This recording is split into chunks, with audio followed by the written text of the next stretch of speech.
My relationship with my family became even weaker after I moved out and bought my own house. When they saw the house, they took legal action, demanding I give it to my sister. They lost the case and ended up owing $15,000. I've been thinking about this for a long time, wondering if I need advice or just want to share my feelings. I've always felt unloved by my family. I have a sister, Amy, who is 6 years younger than me. We've never gotten along. When she was born, it felt like everything got worse. My parents seemed to focus all their attention on her. She was the golden child, and I was treated like I didn't matter. Maybe I'm overreacting, but looking back, things were clearly unfair. Take last Christmas, for example. Amy got a brand new PS5, something I had wanted for a long time. Meanwhile, my only gift was a pair of plain white socks from Walmart. It's not about the socks themselves. It's the fact that they were the only gift I got. While everyone else was happy and celebrating, Amy was tearing through her many gifts like it was her personal holiday. The house was filled with excitement for her, and I just sat there, trying to smile in my new socks, completely ignored. Sadly, this kind of thing isn't unusual. It's how my whole life has been. My family doesn't even remember my birthday. The last time they celebrated it was when I turned 11. Since then, it's been forgotten. Last year, I quietly celebrated with my college friends because I didn't get a single call, message, or email from my parents. On the other hand, Amy's birthdays are a huge deal. For her 17th birthday, my parents threw a big party with family and friends, hired entertainers and magicians, set up a trampoline, and had professional catering. The house was completely decorated. It felt more like a festival than a birthday. I wasn't even invited to Amy's birthday party. I only found out the day before when I asked my parents about it. They clearly told me they didn't want me there. At the time, I was busy with my studies, so I decided to spend the day with friends to distract myself. Still, even when I was with my family, I felt like I didn't belong. The loneliness was hard to ignore. When my birthday came around this year, I had a small bit of hope that maybe things would be different. I wasn't expecting much, but I thought they might at least remember me. Nothing changed. I spent the day with my college friends again. They threw a small, fun party in the dorm, which was nice, but it wasn't the same as celebrating with family. Birthdays, even small ones, are special when spent with family. Amy's birthdays always remind me of what I'm missing. I remember her 11th birthday when my parents decorated the whole house with a pirate theme. For my own 11th birthday, I was just happy to have pizza. It's not about the gifts or the parties. It's about feeling like I matter. I've always worked hard, kept up good grades, and stayed out of trouble, but it felt like none of that mattered. Amy is different from me. She's outgoing, great at sports, and always the center of attention. My parents were so happy when she was born. I remember being excited too. I imagined we'd be close, playing games and being best friends like in the movies. But it didn't turn out that way. Amy wasn't interested in spending time with me. She preferred being with her friends and doing things that made her stand out. As I grew older, I started to feel resentment toward her. At first, I told myself it wasn't her fault, but I began to notice how she used her influence. My parents never blamed her for anything. If something went wrong, I was the one who got in trouble. One time, Amy broke the TV when her friends were over. Somehow, it fell off the stand and nearly shattered. When my parents came home, Amy pointed at me and said it was my fault. They believed her and didn't even question it. It was just another reminder of how little I mattered in their eyes.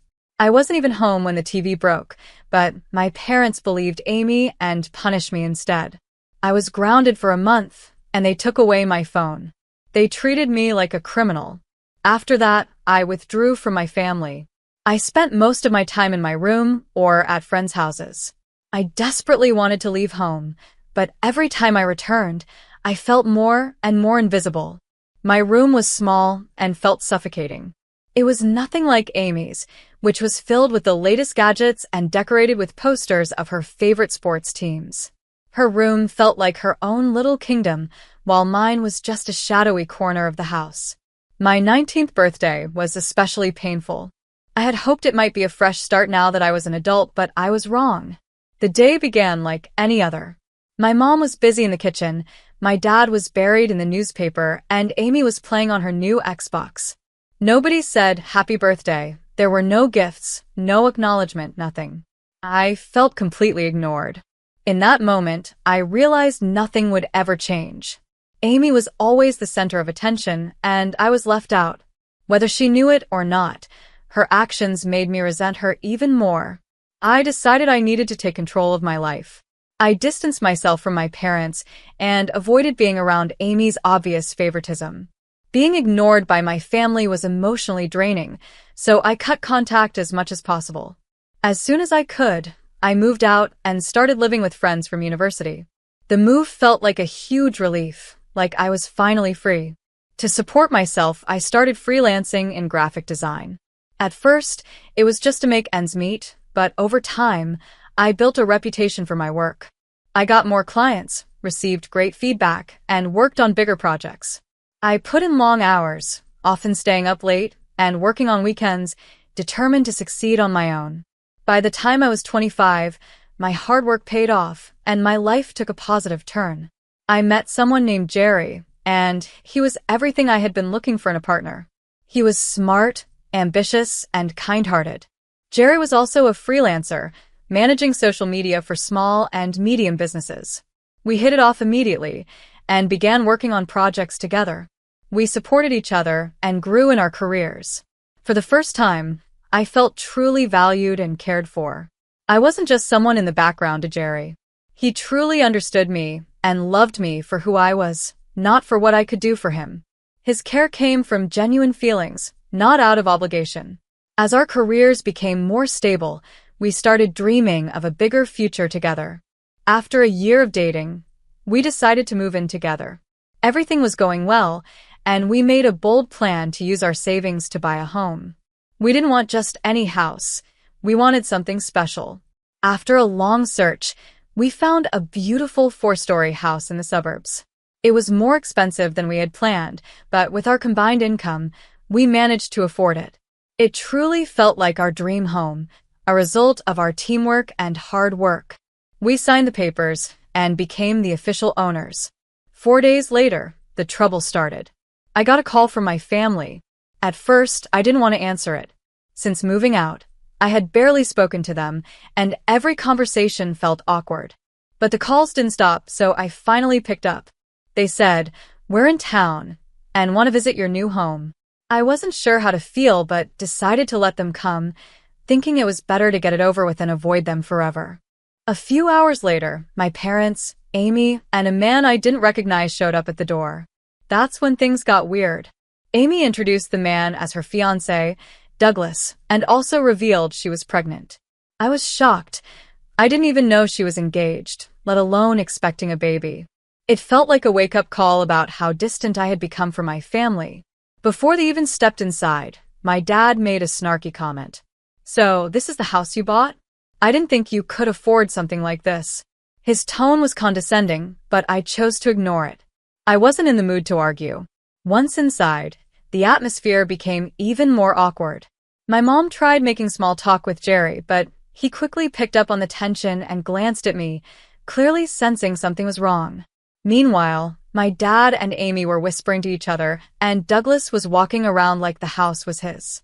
Then, out of nowhere, my dad spoke up in a firm and unexpected way, making the situation even stranger. My father said arrogantly, "I think it makes sense for Amy and Douglas to move in here to build their family and make room for the baby." I was so shocked I couldn't even speak. He went on, ignoring how upset I was. "This house is too big for you and Jerry. Amy and Douglas really need a place like this to raise a child. You two don't need all this space." I couldn't believe what I was hearing. Then he looked me in the eye and said something that made my blood boil. "This is no joke. It's time for you to step aside. You should give up what your sister needs. Family comes first, and she's starting a new family. You and Jerry can find a smaller place. This house is more suitable for them."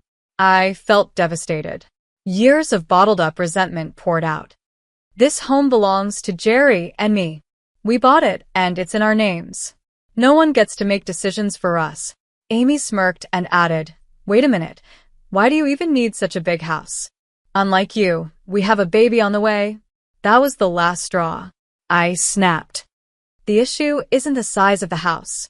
The problem is that you're trying to take something that's mine and claim it as your own. My voice was shaking with anger. I've put up with this kind of treatment my whole life, and I'm done with it. My father suddenly became aggressive. He stood up, puffed out his chest, and said, "You should be grateful. It's shameful to live in a house that's beyond your means. If you give it to Amy, she won't have to feel that way. Besides, they're not demanding the keys, they're just asking.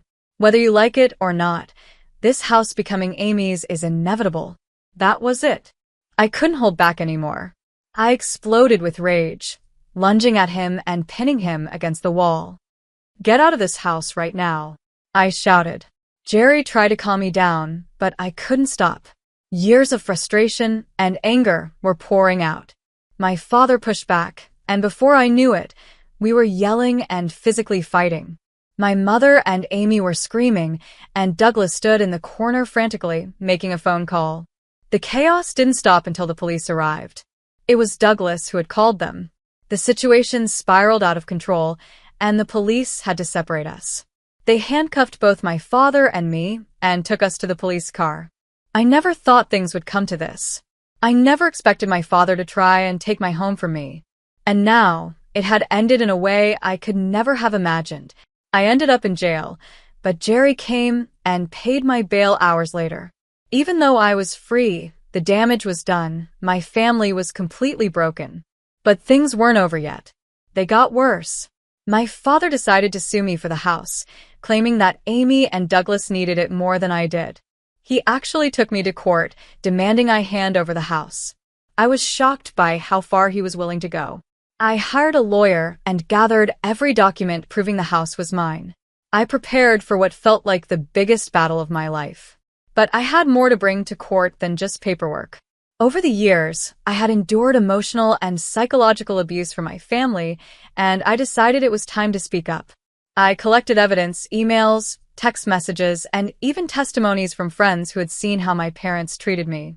When the trial began, my lawyer not only argued that the house was legally mine, but also highlighted the neglect and emotional abuse I had suffered.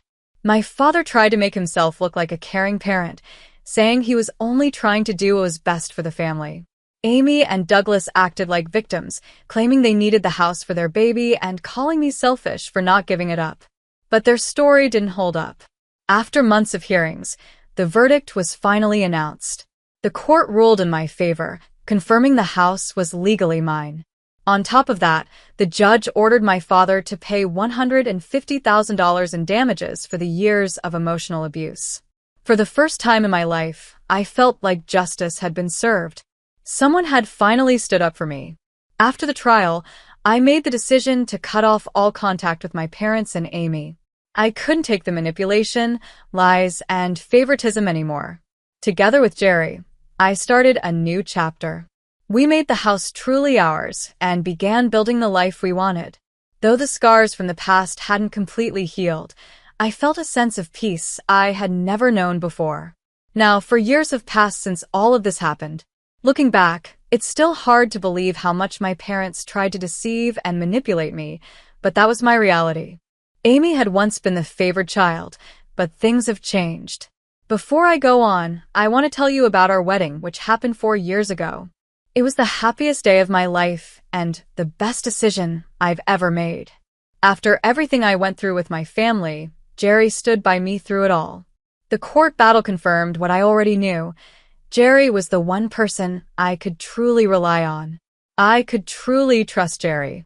We had a small, simple wedding with just his close friends and family. I didn't invite my parents, sister, or any of my family members. After everything they had put me through, the manipulation, abuse, and even suing me, I didn't want their toxic behavior to ruin my special day. By then, I had fully come to terms with their true nature. A few days after the wedding, I got a long email from my mother. It was full of guilt-tripping, saying how hurt she was about not being invited. I don't even know how she found out about the wedding. My father didn't contact me at all, which I was fine with. But Amy? She completely lost her composure, which wasn't surprising. Amy had always been the golden child, the one who could do no wrong in our parents' eyes. She never took responsibility for her mistakes and always blamed others. Even though the court ruling and the $150,000 payment affected my parents financially, they weren't completely ruined. But their finances took a big hit, and they couldn't live as comfortably as before. Amy, who had been spoiled her entire life, couldn't handle this new reality. She believed she had a right to inherit my father's house, but that wasn't going to happen. She started demanding large sums of money, but those demands went unmet. Her life began to fall apart. A few months after the trial, her fiancé Douglas left her. Not long after that, Amy reportedly had a miscarriage due to the stress she was under. Somehow, it all felt like it was being blamed on me. My father losing the lawsuit, the financial troubles, and even Douglas leaving Amy. It seemed like everything was being pinned on me. Then, everything took a shocking turn. About a month into my marriage, Jerry and I were settling into our new life and enjoying the peace of being free from family drama. One day, we decided to go for a walk in the neighborhood. The air was crisp and the streets were quiet. It was supposed to be a relaxing day. As we walked, we suddenly saw Amy standing on a corner, staring at me with pure anger in her eyes. My heart dropped. I hadn't seen her since the trial, and I couldn't understand why she was there. Confused, I yelled, "What are you doing here?" Before I could process what was happening, she charged at me. In her hand was an iron rod, probably taken from a nearby construction site. I screamed and tried to back away, but she was too fast.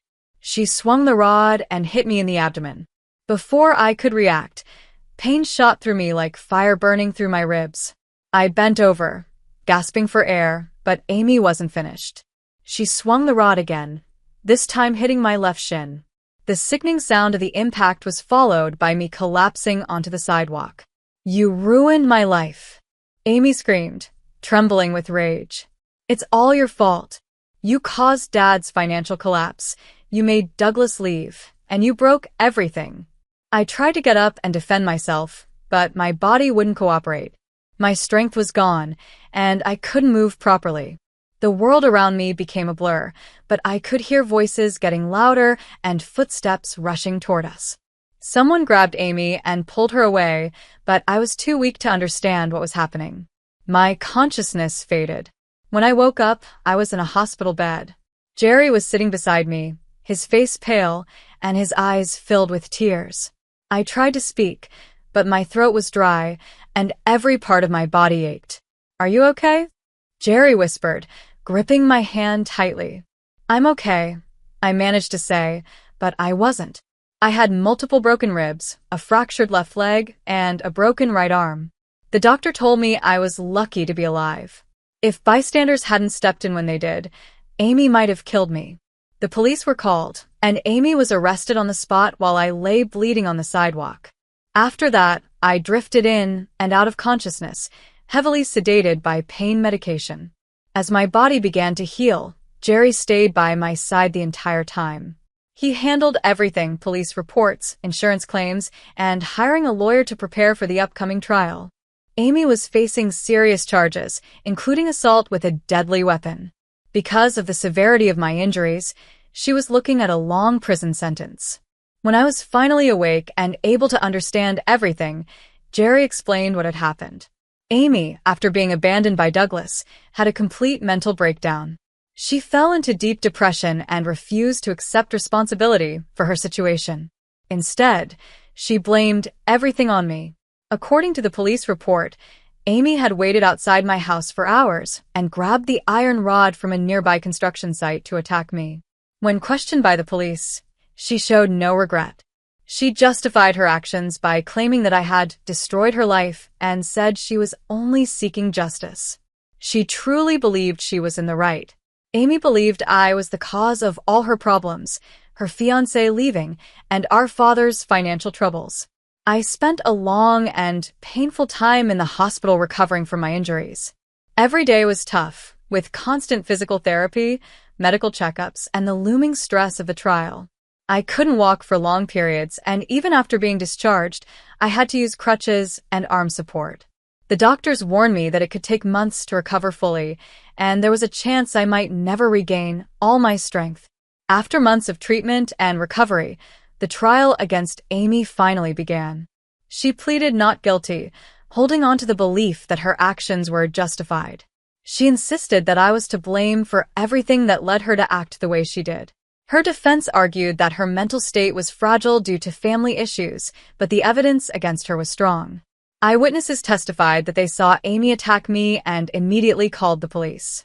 Medical reports detailed the severity of my injuries, and police evidence showed that her attack was planned.